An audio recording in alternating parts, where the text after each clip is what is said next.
औज़ुबिल्लाहिमिनश्शैतानिर्रजीम बिस्मिल्लाहिर्रहमानिर्रहीम अल्लाहुम्मा सल्लि अला मुहम्मद व आले मुहम्मद। अस्सलामु अलैकुम व रहमतुल्लाहि व बरकातुहू। जी, आज हमारा टॉपिक है homemade skin moisturiser glowing cream तैयार करने का तरीका।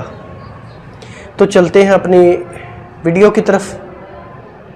अगर आप चाहते हैं कि आपकी स्किन में ग्लो आ जाए, ब्राइट रहे, शाइन हो जाए, डल ना रहे, रिंकल फ्री हो जाए, ड्राइनेस ख़त्म हो जाए, फेस की, हैंड की और फीट की भी, तो आज मैं आपके साथ एक मॉइस्चराइज़र क्रीम शेयर करूंगा। एक मॉइस्चराइज़र क्रीम जो मैंने खुद तैयार की है।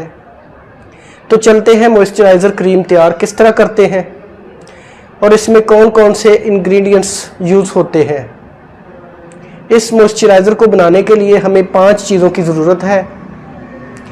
Number 1, rose water. Number 2, sweet almond oil. Number 3, glycerine. Number 4, coconut oil. और कोई अच्छा मॉइस्चराइज़र मेडिकेटेड जो थिक हो, जो हम इसमें इस्तेमाल करेंगे। अब रोज़ वाटर हाफ चम्मच, आलमंड ऑयल 1 चम्मच, कोकोनट ऑयल 1 चम्मच, ग्लिसरीन हाफ चम्मच, मॉइस्चराइज़र क्रीम 1 चम्मच लें। अब इन तमाम चीज़ों को अच्छे से मैश कर लें। आपकी नेचुरल होममेड मॉइस्चराइज़र क्रीम तैयार हो गई है।